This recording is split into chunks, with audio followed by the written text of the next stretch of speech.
Magandang umaga, Luzon, Visayas, Mindanao. Ito naman si RL TV Vlog. Update ko natin ito ng Manila Bay, ano? Kaya sarado pa ho tayo ngayon, ano, yung ating Manila Bay kasi nag-general cleaning tayo at napakarami pong basura. Ayan, kailangan po bago tayo mag-open ay malinis na silang lahat, ano? Tanggal na yung ating mga basura dyan sa may dagat, dyan sa may gilid ng ating buhangin, ano? Ingat pa rin tayo, no, at mainit na naman yung ating panahon. Ingat pa rin tayong lahat, guys, sa ating paglalakad-lakad sa pamamasyal. Ayan, support lang. Ayan, buhay na buhay yung ating mga halaman. Ayan, no, buhay, no.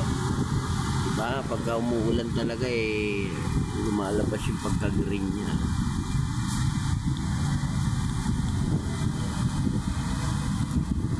Pati yung ating mga bukon, daming laman. Ayan, daming bunga. Daming kato pang puso. Ayan, daming bunga. Ito.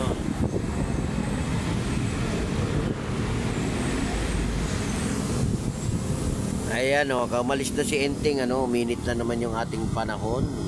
Ayan, ingat pa rin tayo, no, at sa ibang lugar ay marami ding nasira mga bahay. Marami rin mga basura.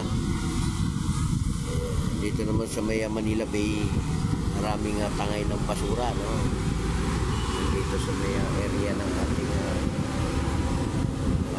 pasyalan, kaya temporary sarado muna yung ating Dolomite, ano? At nililinis pa natin para sa pagpasok ng ating mga namamasyal makitang malinis.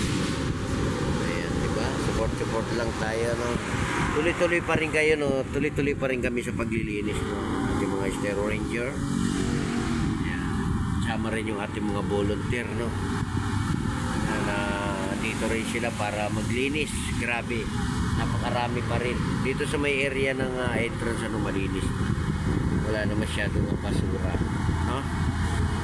Kaya yung iba nagtatanong kung kailan mag-open yung ating Dolomite. Kailangan malinis lahat.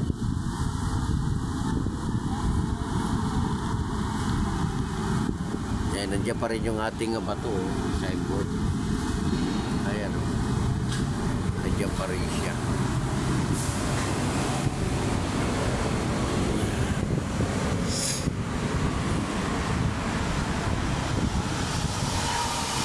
Dami ng bunga, diba? Sarap yan. Gamot din yan yung buko, diba? Gamot yan, gamot.